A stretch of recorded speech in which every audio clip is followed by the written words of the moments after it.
Joining me now, former Bush senior advisor, Fox News contributor Karl Rove, and also with me all morning long, Tom Bevan and James Freeman. Karl, you wrote a critical op-ed for the Wall Street Journal last month saying that only 68% of CPAC delegates want to see President Trump run again in 2024. Your reaction to his comments yesterday? Well, if he wants to keep open the option of running, that's a smart thing for him to say.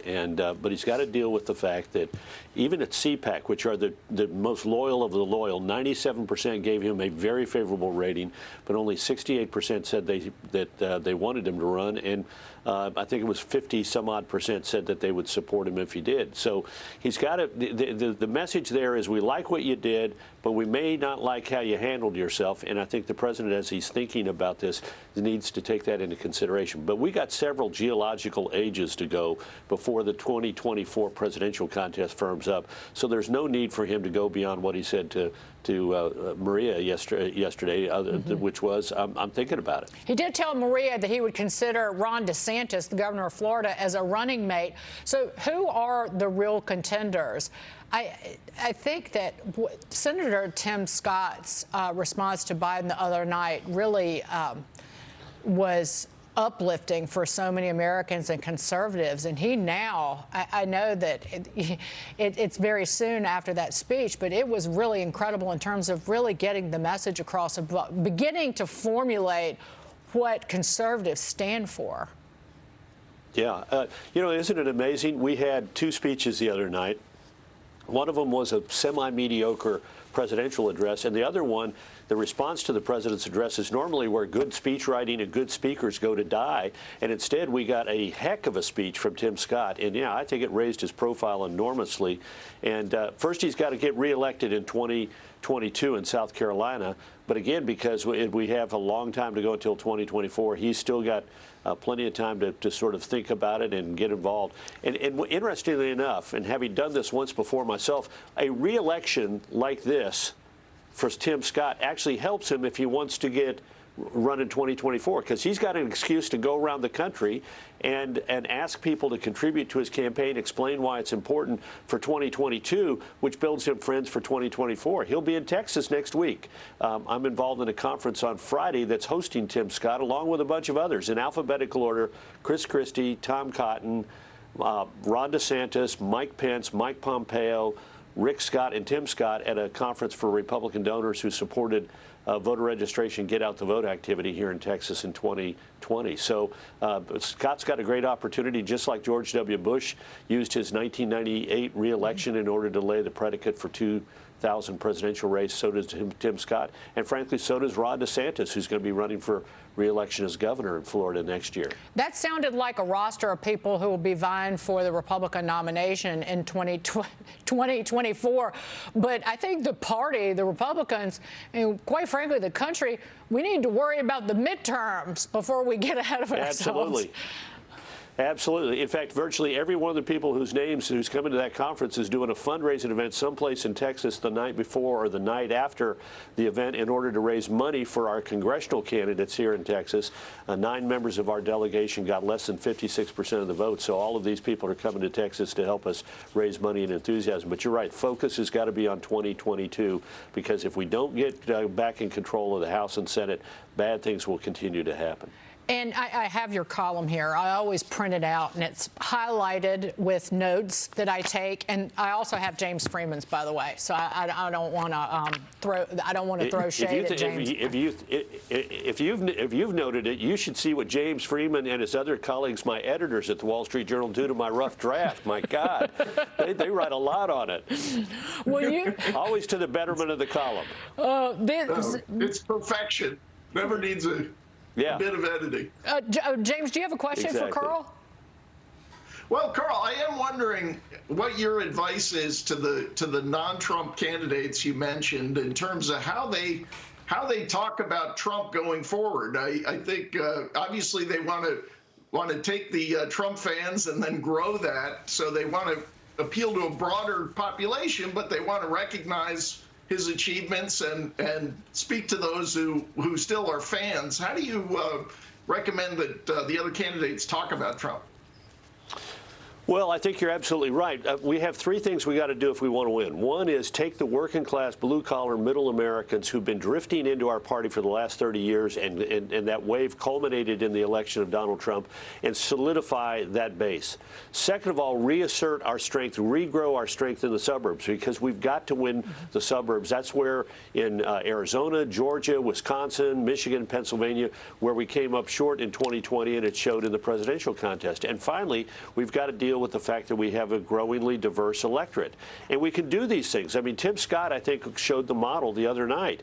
I mean, he had an articulate criticism of Biden, beginning with his promise of bipartisanship. I thought one of the best lines of the night was when he talked about the inability of the administration or unwillingness of the Biden administration to negotiate on infrastructure. He said they're not even willing to build bridges, which I thought was a great line. But he also did two other things. He laid out a positive, optimistic agenda for the Republicans. He talked about what they were for: opportunity zones, tax cuts, justice reform, police reform. He outlined an agenda that he'd been part of, that he could talk about personally and passionately about. Yep. And finally, he talked about the future. He talked about the optimism of the American dream and how we had to spread that prosperity and that opportunity even broader. And I thought as a result, it was a powerful speech. I described it as it is about personal freedoms and personal choice. Who makes the best decisions about your life, your livelihood, your health with your money? Is it you? Or is it the government? Because that speech from Joe Biden and all of the plans that Biden and co. have introduced are not that. It is about more government spending, and it's ultimately about government control. And as you pointed out in the opportunity, if the Republicans can get the messaging right, the opportunity is vast and limitless in terms of, because, and you talked about this, you used the phrase radical, aggressive, and partisan. That is what Biden and company are up to. And they're doing it without a mandate. It's a 50-50 tie in the Senate. There's the slimmest of majorities in the House, but they're acting like the American people voted for a New Deal. Which is actually, it's worse than the New Deal because of the amount of spending and the debt that we're already in. But that's how I saw it. It just takes the messaging and ideas and optimism, as you said, Karl. Yeah, no, absolutely. I couldn't agree with you more. Think about this. In the first 100 days, he's got $1.9 trillion on COVID, of which only 1% is for vaccinations. Maybe 160 million out of the should be 160 billion out of the $1.9 trillion has to do with COVID and COVID after effects. Infrastructure, $2.6 billion. Family plan the other night, a trillion eight, over $6 trillion in additional spending. Now remember, that's also on top of the $3 trillion in mandatory spending that's in this year's budget and the $1.5 trillion of spending. So we have $10.8 trillion being spent this year, or being proposed to be spent by the administration. Our budget, our entire federal budget in 2019 before COVID, including interest on the national debt, all the mandatory spending, Social Security, Medicare, all the discretionary spending, defense budget, education, interior, national parks, et cetera, $4.4 trillion. And this is what this guy's talking about. And you're right, embedded in every one of those spending programs, it is an expansion of the federal power and taking away the authority from an individual and their family to be in charge of their life and to make their choices, and turning it over to the government. Think about this. He also was talking about a series of bills he wanted to pass, the so-called PRO Act. It would abolish every state's right to work law.